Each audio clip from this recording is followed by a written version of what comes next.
Olá, alunos, tudo bem com vocês? Eu sou a professora Bruna, professora de Química, e hoje nós vamos continuar falando sobre termoquímica.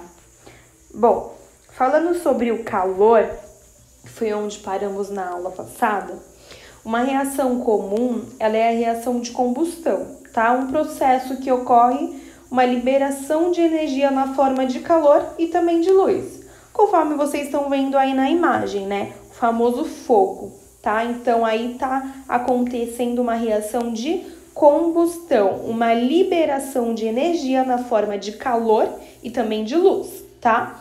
Assim, essa reação, ela é denominada exotérmica. O prefixo exo significa para fora, pois há liberação de energia. Então, está liberando energia, então a gente fala que é uma reação exotérmica, está liberando.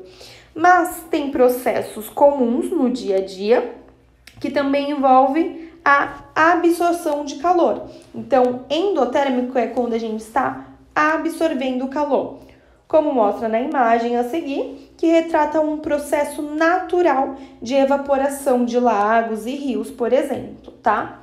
Esse calor, ele pode ser observado por meio de uma variação de energia, a qual os cientistas denominam ela por entalpia, que nós vamos estudar um pouquinho mais para frente aí, tá bom?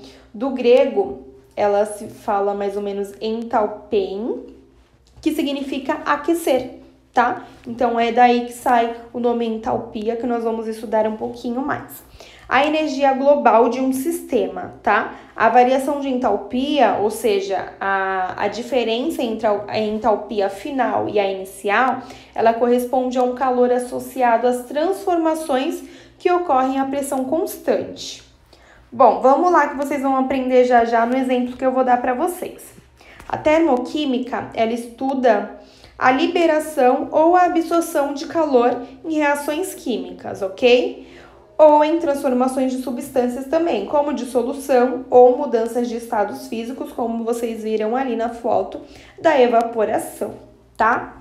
Então, aí nós temos um exemplo já do calor de reação, que é o nome dado à quantidade de calor que é liberado ou absorvido em uma reação química, tá? Nós temos aí a entalpia. É preciso sempre definir uma outra grandeza, e a entalpia ela é simbolizada pela letra H, tá bom? A entalpia ela é o total de energia liberada ou absorvida em uma transformação de um dado sistema a pressão constante, tá? E aí nós temos também a variação de entalpia. O que é essa variação de entalpia que eu já falei algumas vezes aqui? Nós sabemos que o H significa entalpia.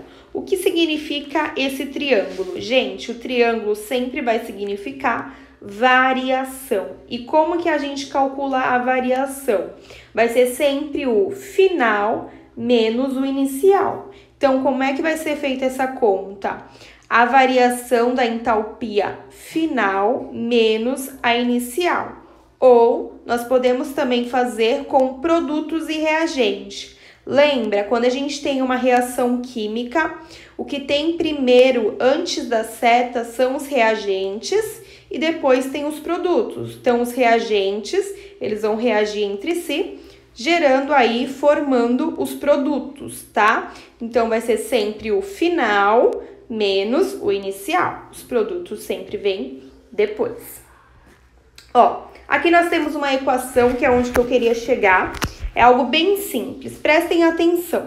Nós temos essa primeira reação química aqui, que ela vai juntar com a segunda, formando a global. A primeira reação, nós temos um C,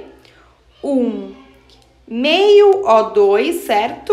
1 sobre 2 é meio O2, e a setinha nós vamos ter o CO, tá? Então, nós temos essa primeira reação, e qual é o valor dessa primeira reação? Menos 26,4 quilocal, correto? Então, aqui, ó, a variação de entalpia dessa primeira reação é menos 26,4 quilocal. A segunda reação, nós temos o CO mais meio O2 e a setinha vai dar o CO2. E qual é o valor dessa segunda reação? A variação de entalpia vai ser menos 67,7 kcal, correto? E agora nós temos que juntar essas duas reações para formar a reação global. O que a gente tem que fazer aqui, ó? Percebe que eu cortei aqui, galera? O porquê? Nós temos um CO antes da seta e nós temos um CO depois da seta. Então, a gente pode cortar isso daqui, tá? Então, aí, o que ficou antes da seta? Ficou um C e ficou esses dois O2 aqui, ó. Aqui eu tenho meio O2 e aqui eu também tenho meio O2. Se a gente somar os dois, eu tenho meio aqui e meio aqui. Eu somo os dois, vai dar um inteiro. Meio O2 mais meio O2, 1 O2, correto? Então, eu coloquei tudo que tem antes da seta. Agora, eu vou colocar a setinha e vou colocar o que tem depois da seta aqui. Esse a gente já cortou, então só sobrou o CO2. Coloco o CO2 aqui e a nossa reação já ficou completa. Quanto que vai ser a nossa variação de entalpia? Nós vamos somar as duas. Então, nós temos menos 26,4 mais menos 67,7. Mais com menos vai dar menos. E aí, a gente vai fazer essa continha aqui que vai dar menos 91,1 kcal. Galera, vocês podem voltar esse vídeo quantas vezes vocês quiserem, tá bom? Para entender melhor esse assunto. Eu sei que de início é um pouquinho complexo, mas vocês vão conseguir. Eu espero que vocês tenham compreendido essa aula. Um beijão, tchau, tchau e até a próxima!